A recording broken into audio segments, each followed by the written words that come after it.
Hello મિત્રો, નમસ્કાર. શ્રી ભગવતી વિદ્યાલય દ્વારા આપનું હાર્દિક સ્વાગત કરું છું. ધોરણ 8 સામાજિક વિજ્ઞાન પાઠ 3 ભારતમાં રાષ્ટ્રવાદ. આપણે એની વાત કરતા હતા. આગળના લેક્ચરમાં આપણે વાત કરી ગયા કે ભારતના રાષ્ટ્રવાદમાં છે આપણે આર્થિક અસરોની વાત કરી, ત્યાર પછી આપણે રાજકીય અસરોની વાત કરી, શૈક્ષણિક અને સાહિત્યની અસરોની વાત કરી કે જેને કારણે આપણો રાષ્ટ્રવાદ ઊભો થયો છે. વાહન વ્યવહાર સંદેશા વ્યવહારની વાત કરી. ત્યાર પછી આજે આપણે વાત કરવાની છે વર્તમાનપત્ર, સમાચાર, ન્યૂઝપેપર. રાષ્ટ્રીય ચેતના ફેલાવવામાં વર્તમાનપત્રે નોંધપાત્ર હિસ્સો આપ્યો કે આ રાષ્ટ્રીય ચેતના ફેલાવવામાં, કે આ રાષ્ટ્રવાદ ફેલાવવામાં, કારણ કે દૂરના પ્રદેશો સુધી આ વર્તમાનપત્ર દ્વારા જે કાંઈ રાષ્ટ્રવાદ ઉત્પન્ન કરનારા જે કાંઈ વિચારો હતા લોકો સુધી પહોંચાડવાનું માધ્યમ બન્યા. કારણ કે દૂર દૂર વસતા લોકો સુધી આજે દુનિયાના દેશ વિદેશમાં ઘટનાઓ જે કાંઈ બને છે એ તરત આપણા ન્યૂઝપેપરમાં આવે છે. આજે ખેડૂતોનું આંદોલન જે કાંઈ થઈ રહ્યું છે દરરોજ અપડેટ ન્યૂઝપેપરવાળા આપે છે, ન્યૂઝ સમાચાર પત્રકોવાળા આપે છે કે જેથી કરી અન્ય રાજ્યના જે કાંઈ ખેડૂતો છે એ પણ તેમની સાથે છે એ જોડાઈ રહ્યા છે. બંગાળા, મુંબઈ, મદ્રાસ તથા બીજા પ્રાંતોમાં પ્રસિદ્ધ થતા અખબારોએ સરકારની નીતિઓની ટીકા કરી લોકોમાં રાષ્ટ્રીય ભાવના જાગૃત કરી. કે બંગાળા છે, મુંબઈ છે, મદ્રાસ છે, બીજા અન્ય પ્રાંત છે, પ્રસિદ્ધ થતા અખબારો કે જે વર્તમાનપત્રો પ્રસિદ્ધ કરવામાં આવે છે, સમાચાર પત્રકો જે પ્રસિદ્ધ થઈ રહ્યા છે, સરકારની નીતિઓની ટીકા કરી કે સરકાર જે કાંઈ નીતિઓ ઘડી રહી કે જે કાંઈ નીતિઓ બનાવી રહી છે એમની ટીકા કરવામાં આવી કે આમ ન હોય તેમ ન હોય, અને લોકોમાં રાષ્ટ્રીય ભાવના જાગૃત કરી, પોતાના દેશ પ્રત્યે, પોતાના રાષ્ટ્ર પ્રત્યે કાંઈક કરી છૂટવાની ભાવના લોકોમાં જાગૃત થાય એવી ભાવના તેમને જાગૃત કરી. ભારતનો ભવ્ય વારસો. પાશ્ચાત્ય પુરાતત્વવિદ એલેક્ઝાન્ડર કનિંઘહામ અને તેના મદદનીશોએ ભારતના અનેક પ્રાચીન સ્થળોએ ખોદકામ કર્યા છે.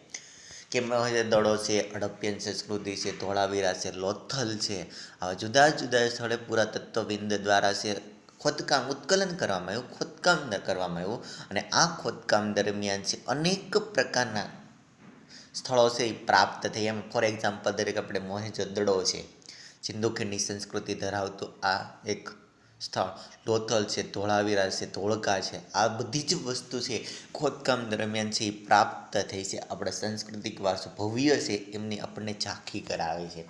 આ ખોદકામ દરમિયાન આપણને મહેલો કેવી, તે સમયની નગર રચના છે, તે સમયનું સાહિત્ય છે, તે સમયનું વિજ્ઞાન છે, ગણિત છે, શાસ્ત્ર છે, સંગીત, બાંધકામ શૈલી છે, આ દરેક વસ્તુ આપણને પ્રાપ્ત થઈ છે. અજંટા ઇલોરાની ગુફા પણ આપણો સાંસ્કૃતિક વારસો કહી શકાય. તાજમહેલ છે, કુતુબ મિનાર છે, લાલ કિલ્લો છે, એ પણ આપણો સાંસ્કૃતિક વારસાના સ્થળ છે, આપણે ગણી શકીએ.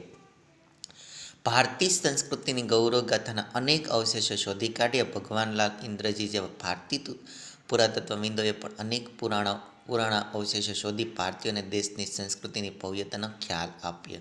ભારતીય સંસ્કૃતિની ગૌરવગાથાના અનેક અવશેષો શોધી કે ભારતીય સંસ્કૃતિની ગૌરવગાથા છે એને અનેક અવશેષો, ઘણા બધા અવશેષો એને શોધી કાઢ્યા. અને ભગવાનલાલ ઇન્દ્રજી જેવા ભારતીય પુરાતત્વવિદો જે કાંઈ છે એમને પણ અનેક પુરાણા અવશેષો જે કાંઈ હતા એમને શોધી કાઢ્યા. ભારતીયો અને દેશની સંસ્કૃતિની ભવ્યતાનો ખ્યાલ, કે ભારતીયો જે કાંઈ છે એ દેશની ભવ્ય સંસ્કૃતિ છે એમને ખ્યાલ આપ્યો. પશ્ચિમના વિદ્વાનોએ ભારતીય સાંસ્કૃતિક વારસાને લગતી શોધખોળો કરી. કે પશ્ચિમના વિદ્વાનો જે કાંઈ એને ભારતીય સાંસ્કૃતિક વારસાને લગતી શોધખોળો કરી કે સંશોધનો છે એને કર્યા. ભારતના વિદ્વાનો પણ જોડાયા, કે ભારતના વિદ્વાનો હતા એ પણ એમની સાથે છે જોડાણા. પુસ્તકો પણ લખાયા. ગૌરવપૂર્ણ સાહિત્ય અને સંશોધનોથી દેશવાસીઓનો રાષ્ટ્રીય અસ્મિતાઓ જાગૃત થઈ, કે પુસ્તકો પણ લખાયા. અને ગૌરવપૂર્ણ સાહિત્ય, કે ગૌરવ લઈ શકાય એવું સાહિત્ય હતું, એને કારણે સંશોધનોથી દેશવાસીઓની રાષ્ટ્રીય અસ્મિતા કે દેશવાસીઓ જે કાંઈ તેમના રાષ્ટ્ર પ્રત્યેની એક ભાવના છે એ જાગૃત થઈ. આટલું જાણવું તમને ગમશે. પાશ્ચાત્ય વિદ્વાનો મેક્સ મુલર, વિન્સન્ટ ફર્ગ્યુસન, બુલર ફ્લીટ તથા ભારતીય વિદ્વાનો રાજેન્દ્રલાલ મિત્ર, રામકૃષ્ણ ગો, શંકર હરિપ્રસાદ શાસ્ત્રી વગેરેના લખાણો ભારતના વેદો, ઉપનિષદો, રામાયણ અને મહાભારત, ગીતા, સ્મૃતિ પુરાણ વગેરેનું મહત્ત્વના લોકોને સમજાયું કે ભારતના સાહિત્ય, પ્રાચીન ભારતનું જે સાહિત્ય હતું, વેદો છે, પુરાણો છે, ઉપનિષદો છે, રામાયણ છે, ગીતા છે, સ્મૃતિ ગ્રંથો જે કંઈ લખાવ્યા એમનું મહત્ત્વ લોકોને સમજાયું. હિન્દી રાષ્ટ્રીય મહાસભા ઇન્ડિયન નેશનલ કોંગ્રેસની સ્થાપના. હિન્દી રાષ્ટ્રીય મહાસભાની સ્થાપનામાં ઉપરના પરિબળો તથા કેટલાક પ્રાદેશિક સંસ્થાઓના પણ ફાળો હતો. કે હિન્દી રાષ્ટ્રીય ચેતના જાગૃત થવાનું ઉપરના પરિબળો, ઉપરના આપણે આર્થિક છે, રાજકીય છે, મહાનિવાર છે, સંદેશાવ્યવહાર છે, વર્તમાનપત્ર છે, આપણો ભારતનો સાંસ્કૃતિક વારસો છે, આ બધા જ પરિબળો રાષ્ટ્રીય ચેતના જગાવવાનું કામ કરી રહ્યા હતા. તેમની સાથે સાથે અન્ય કેટલા પ્રાદેશિક એવા પણ ફાળો છે, પ્રાદેશિક સંસ્થાઓનો ફાળો પણ આમાં રાષ્ટ્રીય ચેતના જાગૃત કરવામાં રહેલો છે ને એમને પણ અગત્યની ભૂમિકા ભજવી.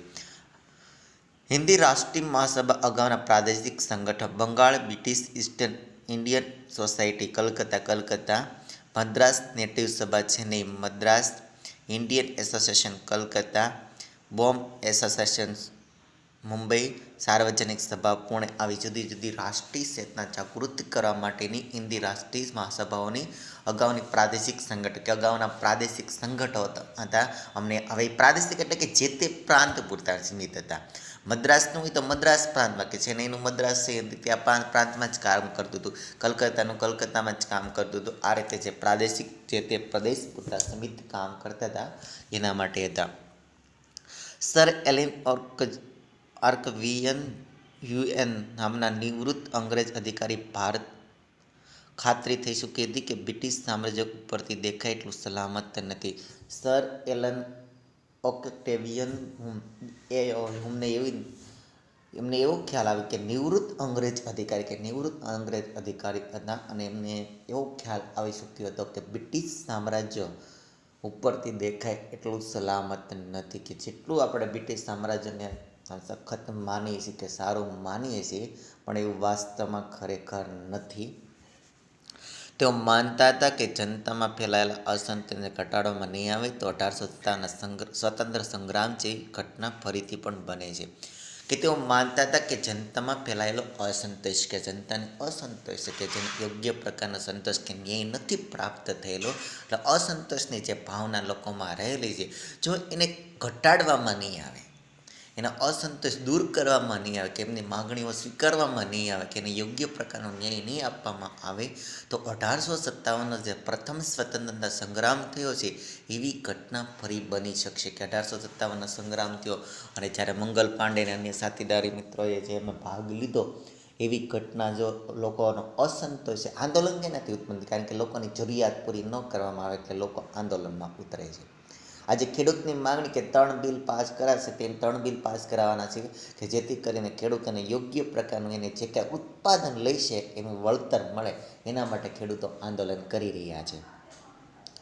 આ જન આક્રોશ રોકવા તેમણે બંધારણીય સંસ્થા સ્થાપવાનું વિચાર્યું. કે આ જન આક્રોશ જે કંઈ છે એને રોકવા માટે તેમણે બંધારણીય સંસ્થા સ્થાપવાનું વિચાર્યું, કે બંધારણીય દ્રષ્ટિએ એક સંસ્થા સ્થાપી અને આ જન આક્રોશ જે કંઈ લોકોનો જે કંઈ ગુસ્સો વધી રહ્યો છે એને રોકવા માટેનો એને પ્રયત્ન કર્યો.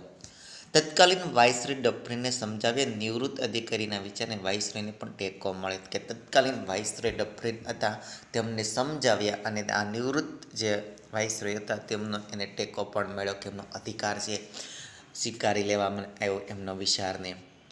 એ.ઓ. હ્યુમના પ્રયત્નથી ડિસેમ્બર 1885માં હિન્દી રાષ્ટ્રીય મહાસભાની સ્થાપના કરવામાં આવી. કે એ.ઓ. હ્યુમના પ્રયત્નથી ડિસેમ્બર 1885માં હિન્દી રાષ્ટ્રીય મહાસભાની સ્થાપના કરવામાં આવી. મુંબઈની ગોકુળદાસ તેજપાલ સંસ્કૃત પાઠશાળામાં 28મી ડિસેમ્બર 1985ના રોજ વ્યામચંદ્ર બેનર્જીના પ્રમુખ પદે તેને પ્રથમ અધિવેશન મળ્યું. કે મુંબઈની ગોકુળદાસ તેજપાલ સંસ્કૃત પાઠશાળામાં જો તમને પ્રશ્ન પૂછે તો મુંબઈની ગોકુળદાસ તેજપાલ સંસ્કૃત પાઠશાળામાં 28મી ડિસેમ્બર 1985ના રોજ વ્યામચંદ્ર બેનર્જીના પ્રમુખ પદે તેમનું પ્રથમ અધિવેશન મળ્યું. તમને એવો પ્રશ્ન પૂછાય કે પ્રથમ અધિવેશન ક્યાં મળ્યું આ રાષ્ટ્રીય સભાનું? તો મુંબઈની ગોકુળદાસ દેશપાલ સંસ્કૃત પાઠશાળામાં છે એનું પ્રથમ અધિવેશન મળ્યું. એના પ્રથમ પ્રમુખ કોણ હતા? તો વ્યામચંદ્ર બેનર્જી છે એના પ્રથમ પ્રમુખ અધ્યક્ષ સ્થાને છે એનું પ્રથમ અધિવેશન મળેલું છે. તેમાં ભારતના જુદા જુદા પ્રદેશમાંથી 72 પ્રતિનિધિઓએ હાજરી આપી હતી. કે તેમાં ભારતના જુદા જુદા પ્રદેશના છે 72 જેટલા પ્રતિનિધિઓએ છે તેમાં હાજરી આપી કે 72 પ્રતિનિધિ એમાં જોડાયેલા હતા કે જુદા જુદા પ્રાંત કે જુદા જુદા વિસ્તારના પ્રતિનિધિ વ્યક્તિઓ કે જે તે પ્રાદેશિક જે સંગઠનો હતા એમના પ્રતિનિધિ વ્યક્તિઓ. તેમાં દાદાભાઈ નવરોજી, ગોપાલકૃષ્ણ ગોખલે, ફિરોઝ શાહ મહેતા, બદરુદ્દીન તૈયબી, કેટી તેલંગણ, દિનચા વાચા વગેરે મુખ્ય આગેવાનો હતા. કે તેમાં દાદાભાઈ નવરોજી છે, ગોપાલકૃષ્ણ ગોખલે છે, ફિરોઝ શાહ મહેતા છે, બદરુદ્દીન તૈયબી, કેટી તેલંગ છે, દિનચા વાચા વગેરે એના આગેવાનો હતા કે એમને ભાગ લીધો. દેશની અનેક સમસ્યાઓ પર ચર્ચા વિચારણા કે દેશની ઘણી બધી સમસ્યાઓ હતી એમના ઉપર ચર્ચા વિચારણા કે અંગ્રેજો દ્વારા થતું શોષણ છે, આર્થિક શોષણ છે, સામાજિક શોષણ છે, આવી દરેક સમસ્યાઓ ઉપર છે વિગતવાર ચર્ચાઓ કરવામાં આવેલી છે. અને બીજું અધિવેશન છે એ સ્થળ રાખવામાં આવ્યું કલકત્તા અને એના પ્રમુખ સ્થાને હતા દાદાભાઈ નવરોજી.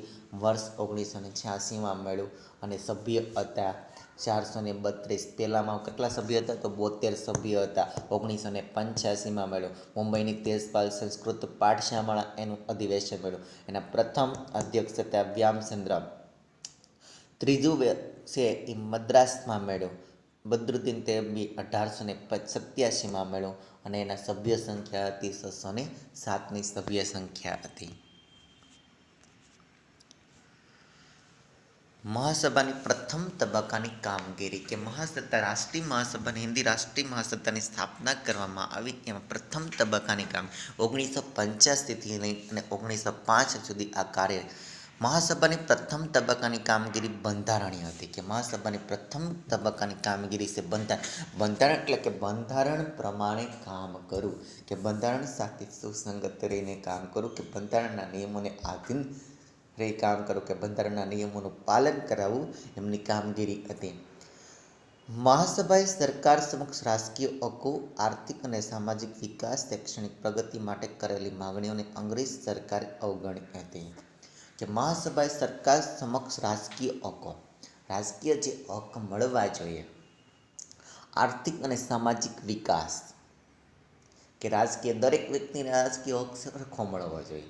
અમુકને વધુ અને અમુકને ઓછો મળે તો ન થાય. અત્યારે આપણે બંધારણ દ્વારા સમાનતાનો હક છે તો દરેક વ્યક્તિને સમાનતા મળવી જોઈએ, પરંતુ વાસ્તવમાં બંધારણ પ્રમાણે વ્યવહાર થતો નથી. આ રાજકીય હકો જે કહેતા તે સમયના એ હકો આર્થિક અને સામાજિક વિકાસ, આર્થિક વિકાસ થવો જોઈએ, સામાજિક વિકાસ થવો જોઈએ, શૈક્ષણિક પ્રગતિ માટે કરેલી માગણી કે શૈક્ષણિક પ્રગતિ થાય, શિક્ષણનું પ્રમાણ વધે, સ્ત્રી કેળવણીનું પ્રમાણ વધે એની માટે કરેલી માગણીઓ અંગ્રેજ સરકારે અવગણી હતી. કે અંગ્રેજ સરકારે ઠુકરાવી દીધી હતી. એવું કંઈ તમારે જરૂર નથી, હાલતી ના થાય ક્યાંયથી હાલો, કે એને અવગણી હતી. આ માગણીને ભવિષ્યની લડત માટે મજબૂત પાયો નાખ્યો હતો. કે આ માગણીઓ છે શૈક્ષણિક સામાજિક હકની હતી, રાજકીય હકની હતી, આર્થિક અને સામાજિક વિકાસની હતી, શૈક્ષણિક પ્રગતિને લગતી હતી. આ માગણીએ છે ભવિષ્યની લડતને મજબૂત, ભવિષ્યની લડત કે ભવિષ્યમાં કોઈ આંદોલન થશે એના માટેનો મજબૂત પાયો છે નાખ્યો હતો. સરકારની નોકરીમાં હિન્દીઓને વધારે પ્રમાણમાં લેવા, સરકારી અને મુલકી ખાતામાં થતો ખર્ચ ઘટાડવો. કે સરકારી નોકરી હોય તો જ્યારે બ્રિટિશ સરકાર ભારતમાંથી ત્યારે હિન્દુઓને ઓછા નોકરી લેતા હતા, મુસ્લિમોને વધુ લેતા. કે અંગ્રેજો ત્યારે બ્રિટિશરો જે કંઈ એમની સાથે આવ્યા હતા એમને વધારે નોકરી લેતા હતા. કે સરકારી નોકરીમાં હિન્દુને વધારે પ્રમાણમાં લેવા, લશ્કરી અને મુલકી ખાતામાં થતો ખર્ચ ઘટાડો. કે લશ્કર પાછળ અને મુલકી ખાતામાં જે કંઈ ખર્ચ કરવામાં આવે છે એમાં ઘટાડો કરો. આજે પણ આપણી ભારત સરકાર છે લશ્કર પાછળ ઢગલાબંધ ખર્ચ કરી રહી છે આપણા રક્ષણ માટે. ખેડૂતોને દેવામાં રાહત આપે, કે ખેડૂતોને જે દેવું છે એમાં રાહત આપે. કે કરવેરા જે ઓછા હોય, અમુક પ્રકારના ટેક્સ છે ત્યારે તે સમયે ઉત્પાદનનો છઠ્ઠો ભાગ જે કર સ્વરૂપે આપવામાં આવતો હતો તેમાં કરવેરામાં રાહત આપી દેવામાં મુક્ત કરવા, ગૃહ ઉદ્યોગને સજીવન કરવા વગેરે માગણીઓ કરવામાં આવી હતી. આવતી કે ગૃહ ઉદ્યોગોને સજીવન કરવા કે ગૃહ ઉદ્યોગો જે પડી ભાંગે ઘરે બેઠા નાના પાયાના જે કાંઈ ઉદ્યોગો કરવામાં આવતા હતા આ ઉદ્યોગોને ફરી સજીવન કરવા કે ફરી પાછા ઊભા થઈ શકે એના માટે માલની રોજગારીની તકો પૂરી પાડવી. મહાસભા દ્વારા કેન્દ્રિત તેમજ પ્રાંતિક ધારાગુનાના વિસ્તાર કરી તેમાં 50% સભ્યો ચૂંટાયેલા રાખવા તથા કારોબારીને શક્ય તેટલી હદે ધારાસભાને જવાબદાર બનાવી. મહાસભા દ્વારા કેન્દ્રિત તેમજ પ્રાંતિક ધારાગૃહોના વિસ્તાર કેન્દ્રીય અને પ્રાંતિક ધારાગૃહના વિસ્તારો કરીને તેમાં 50% સભ્યો ચૂંટાયેલા રાખે કે 50% સભ્યો જે કહે છે એને ચૂંટાયેલા રાખવા તથા કારોબારીને શક્ય તેટલી હદે કે કારોબારી જે કાંઈ વહીવટ થઈ રહ્યો છે એને શક્ય એટલી હદે ધારાસભાને જવાબદાર બની કે ધારાસભા જે કહે છે એને જવાબદાર બનવી જોઈએ. જેવા ઠરાવ પણ પસાર કરવામાં આવ્યા હતા કે આવો ઠરાવ પણ છે એને પસાર કર્યો હતો કે ધારાસભા મુલકી રહે. મહાસભાની રજૂઆતને લીધે સરકારે અખબારો પરના નિયંત્રણ દૂર કરી વ્યક્તિ સ્વતંત્ર તથા વાણી સ્વતંત્ર આપતા કાયદાઓ પસાર કર્યા. કે મહાસભાની રજૂઆતને લીધે સરકારે અખબારો પરના નિયંત્રણ કે અખબારો પર જે નિયંત્રણ હતું એને દૂર કરી વ્યક્તિ સ્વતંત્ર તથા વાણી સ્વતંત્રને આપતા કાયદાઓ છે પસાર કે આવા કાયદાઓ છે એ પસાર કરવામાં આવ્યા. મહાસભાએ શિક્ષિત વર્ગમાં રાષ્ટ્રીય ચેતના જગાવીને તેના રાજકીય તાલીમ આપી કે મહાસભાએ શિક્ષિત વર્ગ કે ભણેલો ગણેલો એજ્યુકેટેડ જે વર્ગ હતો એમાં રાષ્ટ્રીય ચેતના જગાવી અને રાજકીય તાલીમ આપી. તેનાથી ભવિષ્યના સ્વતંત્રતા માટેના યોગ્ય નેતાઓ કે તેથી ભવિષ્યમાં સ્વતંત્રતા માટે જે કંઈ યોગ્ય નેતાઓની જરૂર હતી હવે યોગ્ય નેતાઓ